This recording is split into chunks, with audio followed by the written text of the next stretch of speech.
The legend of the 1911 pistol does not begin in a factory in Connecticut. It begins in the blood-soaked mud of the Philippines, under the suffocating canopy of the Mindanao jungle. The year is 1899. The Spanish-American War is technically over, but the United States has found itself in a new, far more brutal conflict, the Philippine-American War. Specifically, American troops are facing the Moro Rebellion, a fierce uprising by Islamic warriors in the southern islands. For the American soldier on patrol, the jungle was a place of terror. But the greatest fear was not the heat or the disease. It was the times juramentado asterisk. These were elite Moro swordsmen who had taken a ritual oath to kill the invaders.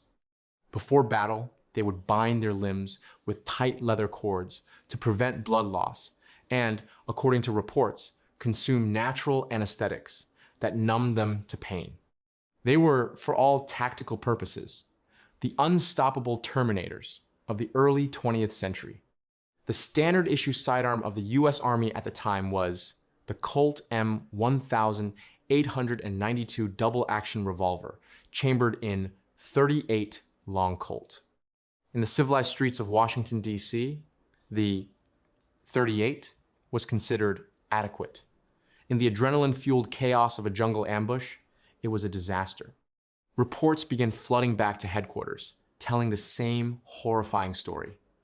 A Moro warrior would burst from the brush, wielding a wavy-bladed Chris sword. An American officer would draw his revolver and fire. He would hit the warrior in the chest, once, twice, 3 times. The bullet would pass clean through, but the fanatic would not stop. He would close the distance and hack the American to pieces, often dying only moments, times, after times he had killed his enemy. One famous account from 1905 by Colonel Louis Lagarde detailed a prisoner trying to escape. The prisoner was shot 4 times at close range with a .38. He didn't even fall down. The American troops were forced to subdue him by hitting him in the head with the butt of a rifle. The trust in the standard issue weapon evaporated overnight. Soldiers began writing home, begging their families to send them old .45 caliber single-action Army revolvers, the cowboy guns of the Wild West. They knew they needed a heavy slug that didn't just wound a man, but knocked him down. They needed stopping power. The U.S. Army Ordnance Department realized they had a crisis. They needed a new handgun, and it had to be an automatic. But most importantly, it had to be big. To settle the science of killing, 2 men, Colonel John T. Thompson, who would later invent the Thompson submachine gun, and Major Louis Lagarde conducted the infamous Thompson-Lagarde tests in 1904. In a grim display at the Chicago stockyards, they tested various calibers on human cadavers and live cattle. Their conclusion was blunt and non-negotiable. The new military pistol must not be of less than .45 caliber. They didn't want a needle. They wanted a sledgehammer. Enter John Moses Browning. Browning was already a legend, the Thomas Edison of firearms. Working with Colt, he had been tinkering with a semi-automatic pistol design using a short recoil system. When the Army demanded a .45, Browning scaled up his design. He created a magazine-fed 7-round hand cannon. But the Army wasn't going to just hand out a contract. They announced a competition. By 1910, the field had narrowed down to 2 finalists, the Savage Arms Company and Colt, represented by Browning. The final trial took place on a freezing day in March 1911. It was a torture test designed to break the machines. Each gun was required to fire 6,000 rounds, a number unheard of at the time. The test was grueling. When the guns became too hot to hold, they were dunked into buckets of water to cool them down, then immediately fired again. The Savage pistol performed admirably, but it suffered 37 malfunctions over the course of the 6,000 rounds. It was a good gun, but good wasn't enough. John Browning's prototype, however, was something else entirely. The report from the trial is the stuff of engineering legend. Throughout 6,000 rounds, amidst the heat, the smoke, and the water buckets, the Colt pistol did not jam, not once. It fired every single time the trigger was pulled. It was a perfect score. On the 29th of March 1911, the United States Army officially adopted the automatic pistol caliber .45, M1911. It was born from the failures of the jungle, forged in the slaughterhouses of Chicago, and perfected by the greatest gunsmith in history. The soldiers who had faced the moral warriors finally had their answer. They had a weapon that wouldn't just shoot, it would stop the fight. The era of the 1911 had begun. By 1939, on paper, the United States Army was preparing to enter the modern world with a dinosaur on its hip. The Great War was over, and the technology of killing had advanced at a terrifying speed. In the skies, biplanes were being replaced by sleek, all-metal monoplanes. On the ground, the horse cavalry was reluctantly trading its saddles for tanks. But in the holsters of American officers and NCOs, nothing had changed. They were still carrying the M1911, a weapon designed before the Titanic sank. To the military theorists of Europe, the American reliance on the 1911 was baffling. By the late 1930s, firearm design had undergone a revolution. The Germans, always at the forefront of engineering, had adopted the Walther P38. It was a marvel of modern ergonomics. It featured a double-action trigger, meaning a soldier could carry it safely with a round in the chamber and fire simply by pulling the trigger, no need to fiddle with a safety or cock a hammer. It was sophisticated, safe, and elegant. Even John Browning's own legacy had moved on. Before his death, the master inventor had begun work on what would become the Browning High Power, a pistol that solved the 1911's biggest flaw: capacity. The High Power held 13 rounds of 9mm ammunition. The 1911 held only 7 fat slugs of 45 ACP.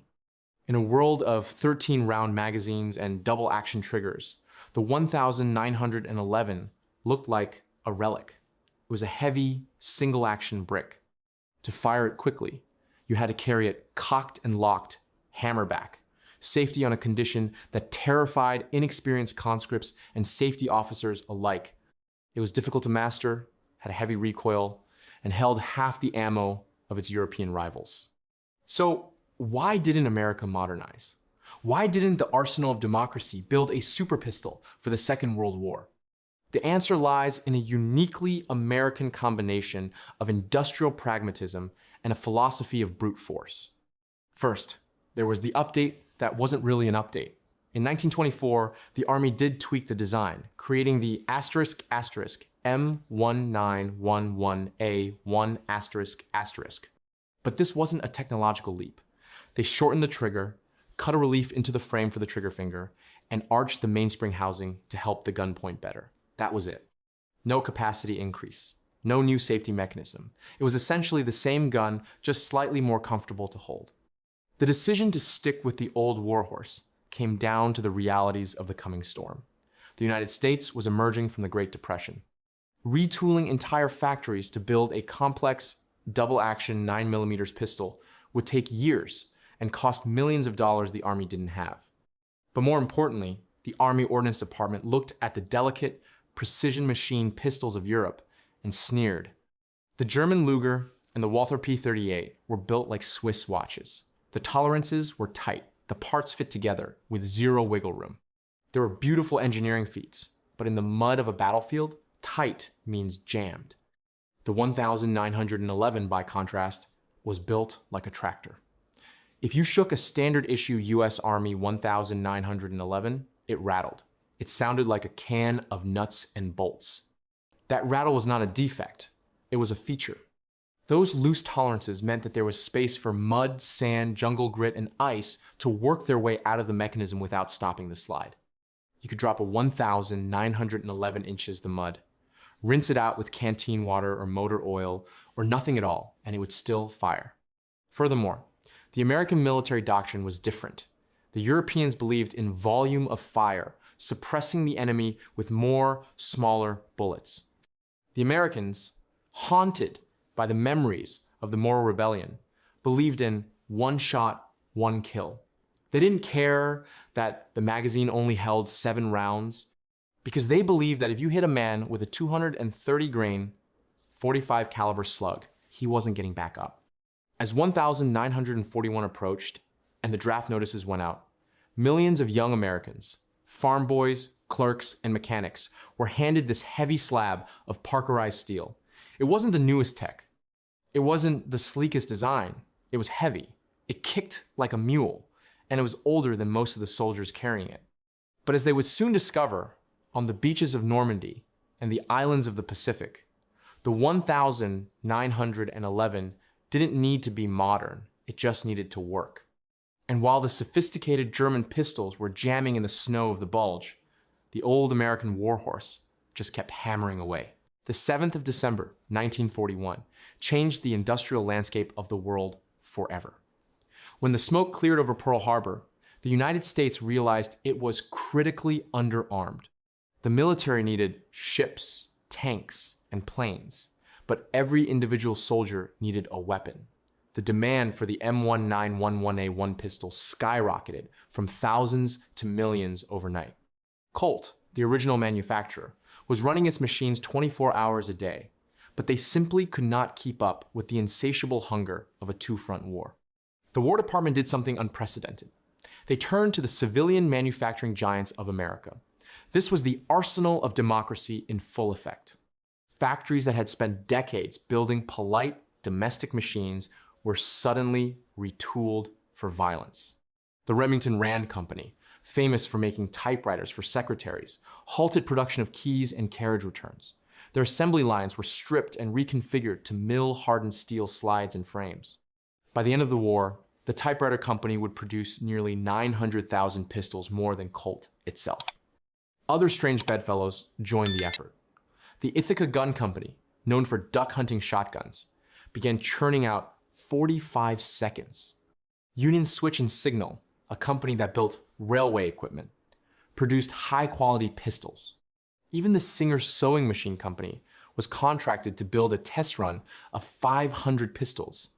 Today, these Singer 1911s are the rarest and most valuable collector's items in the world. This mass production was an industrial miracle. But for the Marines fighting in the Pacific Theater, the origin of the gun didn't matter. What mattered was that it worked. If the European theater was a war of maneuver and distance, the Pacific was a knife fight in a phone booth. The islands of Guadalcanal, Tarawa, Peleliu, and Iwo Jima were hellscapes of rotting jungle, volcanic ash, and suffocating humidity. It was a war of infiltration and ambush. The Japanese Imperial Army fought with a terrifying philosophy that the Americans had never encountered: the willingness to die to take an enemy with them. The nights in the Pacific were filled with the screams of Banzai, as waves of Japanese soldiers would launch suicidal charges, rushing American foxholes with bayonets, swords, and grenades. In these terrifying close-quarters moments, the M1 Garand rifle was often too long and heavy to swing around. The 1911 became the difference between life and death. Veterans of the Pacific spoke of the pistol with a reverence that bordered on religious. They recounted stories of Japanese officers charging through the brush, high on adrenaline, and refusing to fall even after being hit by rifle fire. But the physics of the .45 ACP round were undeniable. It was a heavy, slow-moving slug that transferred massive kinetic energy upon impact. One Marine report from Guadalcanal described a night attack where a Japanese soldier broke into a command tent wielding a katana. The officer inside had no time to aim properly. He simply pointed his 1911 and fired from the hip.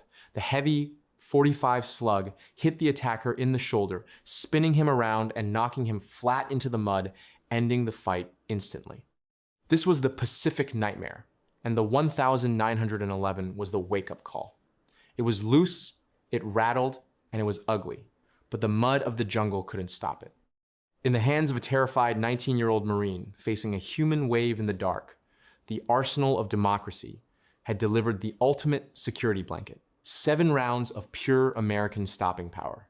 For 74 years, the M1911 was the iron fist of the United States military. It had slogged through the trenches of the Argonne, stormed the beaches of Normandy, and frozen in the mountains of Korea.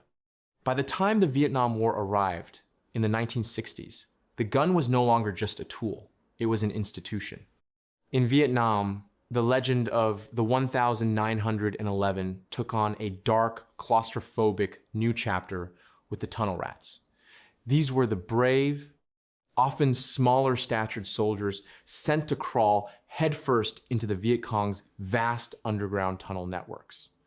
Down in the suffocating dark, where a rifle was useless, the tunnel rat carried only a flashlight and his 1911.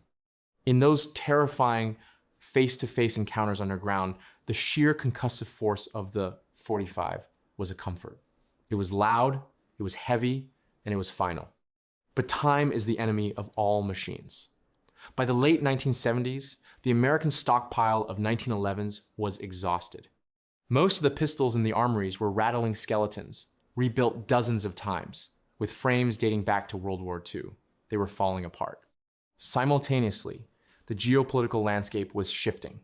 The United States was committed to NATO, and the rest of the alliance had standardized on the 9mm parabellum round. The pressure from Washington was clear. America needed to get in line. They needed a pistol that shot the NATO round, had a higher magazine capacity, and was safer for fresh recruits to handle. The result was the XM9 Joint Service Small Arms Program trials in the early 1980s. It was a technological showdown. The contestants included the Swiss Sig Sauer P 226 and the Italian Beretta 92 FS. The 1911 was not even invited to the table. In 1985, the unthinkable happened. The Department of Defense announced the winner. The glorious, heavy American 45 was being retired. Its replacement was the Beretta M9, a sleek, Italian-designed, aluminum-framed pistol holding 15 rounds of 9mm ammunition. The backlash was instantaneous and visceral. To the old breed of soldiers and Marines, swapping the 45 for a 9mm was an insult. They derided the 9mm as a poodle shooter. They argued that while the Beretta held 15 rounds, they would need times all 15 to do the job that one 45 slug could do. The controversy wasn't just about ballistics, it was about culture. The 1911 represented a philosophy of marksmanship and lethality. The high-capacity 9mm, critics argued, encouraged a spray and pray mentality. Conspiracy theories swirled that the Beretta was only chosen to secure missile-based rights in Italy. When early M9 slides cracked and injured Navy SEALs during testing, the hatred for the new gun solidified. But while the regular Army grumbled and accepted the new plastic-handled future, the elite units of the US military quietly staged a rebellion. The US Marine Corps Force Recon and the newly formed Delta Force looked at the Beretta and said no. For these operators, who conducted hostage rescues and close quarters battle, CQB, stopping power was not a theoretical debate. It was a physics equation they bet their lives on. They refused to turn in their 1911s. In the dark backrooms of the Marine Corps base at Quantico, the Precision Weapons Section began a secret program. They took old World War II 1911 frames, some of them 40 years old, and hand-built them into modern race guns. They fitted them with match-grade barrels, ambidextrous safeties, and polished triggers. These became the MEU SOC Pistols Marine Expeditionary Unit, special operations capable. While the rest of the military marched into the 1990s and the War on Terror with their 9mm Berettas, the tip of the American spear, the men kicking down doors in Mogadishu and Panama, went into battle with the exact same weapon their grandfathers had used. The 1911 had been officially replaced, but for the warriors who needed it most, it was never retired. It had simply gone underground, waiting for its chance to rise again. It is the early 2000s. The United States is embroiled in a new kind of war in the Middle East. In the narrow, dusty alleyways of Fallujah and Ramadi, the high-tech weaponry of the modern age often met its match in the chaotic reality of door-to-door combat. And in the holsters of the most elite warriors on the battlefield, the Force Recon Marines was a ghost. While the rest of the military was complaining about the stopping power of the 9mm Beretta, the Marines of the Marine Expeditionary Unit's Special Operations Capable were carrying a weapon that looked like it belonged in a museum. This was the MEU SOC 1911. These were not standard issue guns. They were works of industrial art. Deep inside the Marine Corps base at Quantico, Virginia, in the Precision Weapons Section, PWS, a small team of master armorers was performing a daily miracle. They were scouring government warehouses for old M1911A1 frames, some dating back to 1945, some found in mothballs, others scavenged from National Guard armories. The armorers would strip these rusted, rattling relics down to the bare metal. Then they would rebuild them by hand. They added match-grade barrels, ambidextrous safeties, high-visibility sights, and wraparound rubber grips. They tuned the triggers to break like glass. These pistols, built on 60-year-old steel skeletons, were firing tens of thousands of rounds in training and combat. They were widely considered the finest combat pistols in the world. But metal has a memory, and it has a limit. By 2010, the supply of World War II frames was running dry. The surviving frames were suffering from catastrophic metal fatigue, cracking under the stress of modern high-pressure ammunition. The Marines had a choice: finally surrender to the polymer age of Glocks and Berettas, or double down on the legend. They chose the legend. The Marine Corps issued a request for a brand new .45 caliber pistol. It was a shock to the defense industry. In an era of lightweight plastic guns, the Marines were asking for a heavy steel hammer. In July 2012, 101 years after the original 1911 won the Army trials, Colt Defense won the contract again. The gun was designated the M45A1 close quarters battle pistol ***. The M45A1 was the 1911 evolved. It wasn't the dark gray Parkerized finish of Iwo Jima. It was coated in a desert tan Cerakote to resist the corrosion of salt water and the abrasion of sand. It featured a heavy rail under the barrel for mounting modern tactical lights and lasers, something John Browning could never have imagined. It had a dual recoil spring system to tame the recoil and indestructible G10 composite grips. But inside, the heart of the machine was exactly the same. The internal mechanism was the pure genius of 1911. The adoption of the M45A1 was a vindication. It proved that despite a century of technological advancement, despite computer-aided design, polymer molding, and striker-fired systems, no one had truly improved upon the trigger pull and the ergonomics of John Browning's masterpiece. Today, while the M45A1 is slowly being phased out for newer systems, the legacy of the 1911 has mutated yet again. It has given rise to the 2011 double stack, high-capacity versions used by competition shooters and SWAT teams globally. The story of the 1911 is unique in industrial history. It is akin to the US Air Force deciding to fly the Wright brothers biplane into combat in the 21st century and winning. It survived the jungles of the Philippines, the trenches of France, the beaches of the Pacific, the tunnels of Vietnam, and the deserts of Iraq. It was declared dead, outdated, and obsolete a dozen times. Yet, to this day, when a soldier needs a weapon that speaks the universal language of stopping power, the answer remains the same: the .45.